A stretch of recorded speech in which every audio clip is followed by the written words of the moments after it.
Hallo Leute, ich bin Katja und ihr seht Deutsch für euch.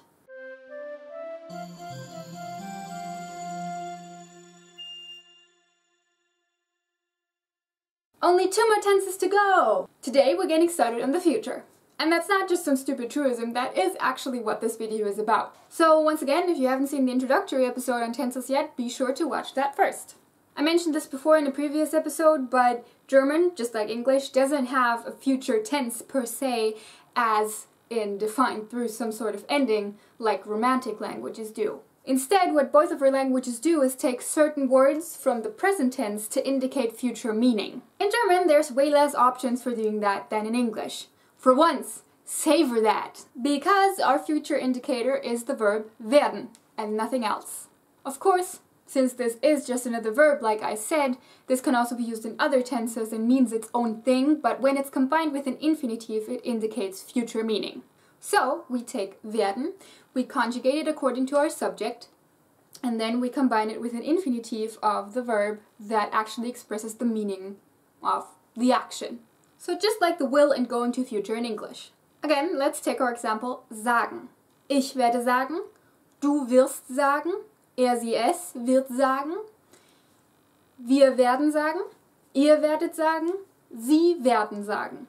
As you can see, for this you need to know how to properly conjugate werden. In case you don't, here is the regular verb of the week episode in which I talked about it.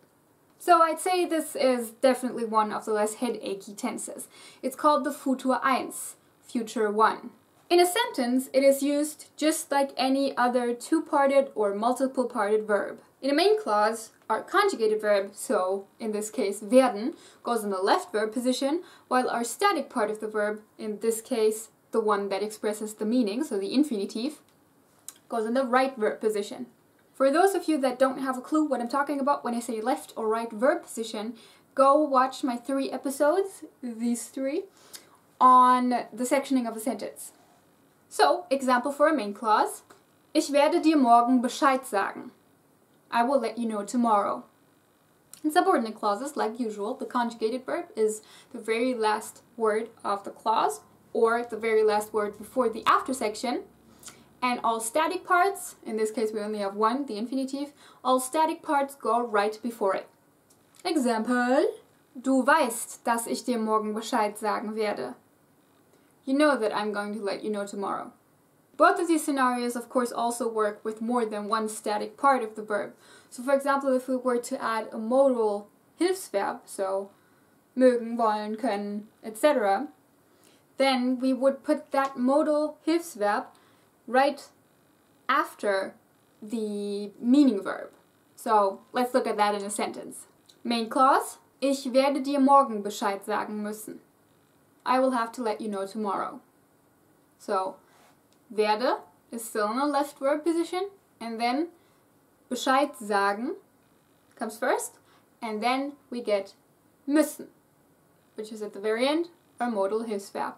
In a subordinate clause, though, werden still has to be the very last part, so everything else goes before that then. So here we would have the order meaning verb, modal Hilfsverb, and then werden, the Hilfsverb.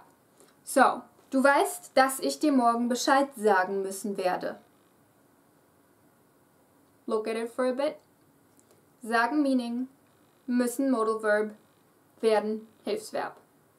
However, these constructions, especially the last one of course, will very rarely to never be encountered in spoken language because they would trip up your speech way too much. For both foreign and native speakers, that is. So that means when too many words come together, most people would probably switch to using the present tense in combination with the time word. So in our example, du weißt, dass ich dir morgen Bescheid sagen muss.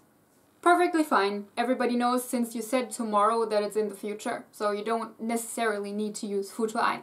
Also, side note, müssen has now become the conjugated part of the predicate again, because that is how Hilfsverben work. I already talked about this in my episode on the presents, but just as a recap, because we are talking about the future today. In spoken language, future is mostly expressed through using the presence in combination with some sort of time word that indicates when exactly in the future this is going to happen. So in spoken language, Futur 1 is mostly used for making some sort of prognosis or prediction, for example about the weather or somebody's health. Es wird heute wahrscheinlich regnen. Sie werden ein paar Tage ruhen müssen. Also, secondly, for making promises, much like will in English. Ja, ich werde morgen da sein. Also, promises can and often are made in the presence as well. It kind of depends on how affirmative you want to sound. Ich räume die Küche auf sounds a bit more sure and closer to your current state than ich werde die Küche aufräumen. Although, once again, this is a very specific distinction that is never to very rarely made in written language, and in spoken language it's really just, what comes to your head first. If in doubt, pick the present and a time word. Thirdly, we use it to make assumptions, both about the present and the future. These can often be detected by using some variation of the word wohl, which in those instances often means something like seems like. Sie wird sich wohl verspäten. Wird wohl nicht mitgehen. And then lastly, you can use it instead of the imperative, so for an order, and that would be an order that almost sounds like a threat and is therefore very disrespectful. So you will mostly hear this used by very angry parents. Or in dramatic movie dialogues. Action anime are full of these. Das wird dir leid tun. Du wirst das nicht tun. Ihr werdet das sofort aufräumen. Again, spoken language is lazy.